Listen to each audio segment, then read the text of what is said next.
This is a very special kind of 11. This is the 11 of underperforming players this year.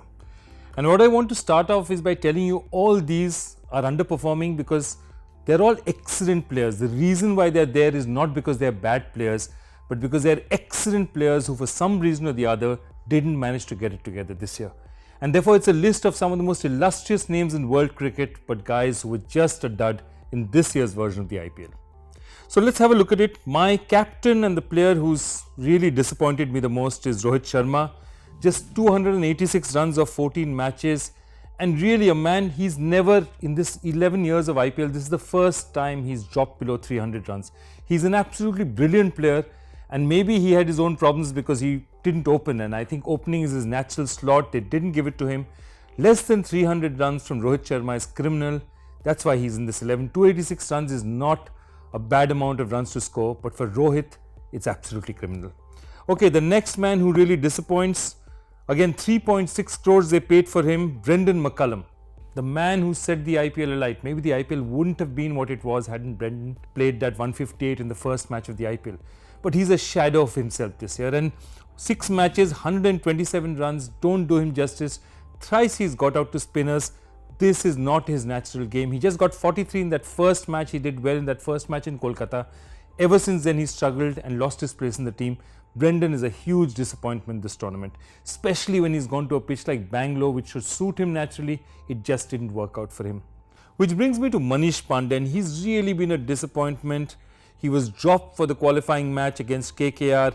11 crore rupees, but 284 runs, 15 matches. He's really not done justice to his performance.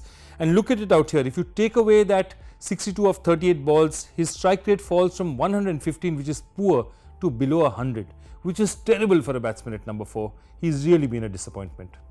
Then coming to an old favourite, and it's just sad to see him struggle like that because he's a great player and has been one of the greats of the game. Yuvraj Singh, 2 crores, 8 matches, 6 innings, 65 runs.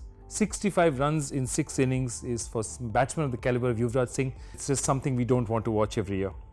The man who's the luckiest man in many ways, I say, in the IPL is a man called Glenn Maxwell. They paid 9 crore rupees for him. He played 12 matches, 169 runs. That's all you got out of him. And people are now beginning to ask the question, has Glenn Maxwell ever scored runs consistently in India?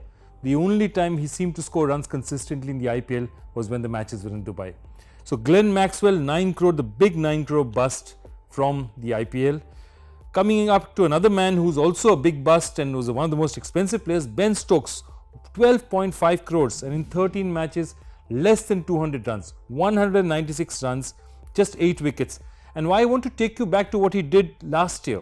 Last year in 12 matches, he scored 316 runs. That's more than 120 runs more than this in 1 match less, and got 4 more wickets. Last year, he was the most valuable player of the IPL. This year, sadly, they didn't miss him very much when he got onto the plane to England. Then looking at further batsmen, my favourite batsman, Mayank Agarwal, I know I've given him a hard time, but the only reason I give Mayank Agarwal a hard time is because he's such an excellent cricketer. In 11 matches, this player got 120 runs. His price tag is not the issue. He's a crore of rupees, not the most expensive of players. But look at the domestic season this boy has had. 1,171 first-class runs at an average of 97.5, 824 list A runs, more than 2,000 runs in domestic cricket. It's the greatest domestic season in Indian domestic history, and yet somehow or the other, he looked so good, but he never made it happen in the IPL. So that for me is a disappointment. It's not the price tag, it's just what he's done.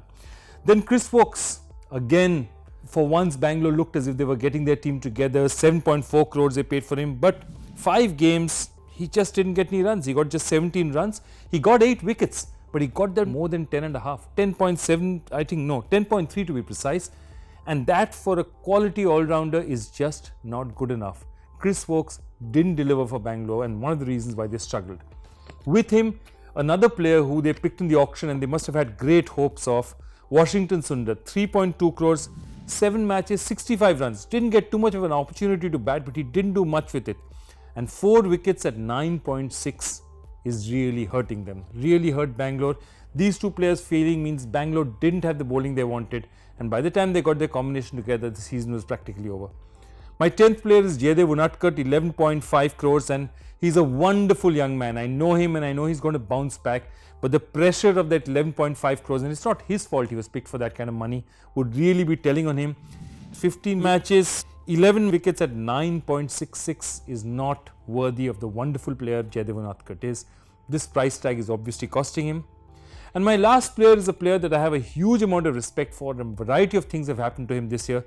He was picked for 3 crore rupees by Delhi, Mohammad Shami, one of India's best and brightest pace prospects. He just played 4 games and he just looked so out of it. 3 wickets, it doesn't do justice to the bowler that Mohammad Shami is and can be. And this is the underperforming 11 of this year. That doesn't mean they're not great players, but it means that we really hope they have much, much better seasons next year.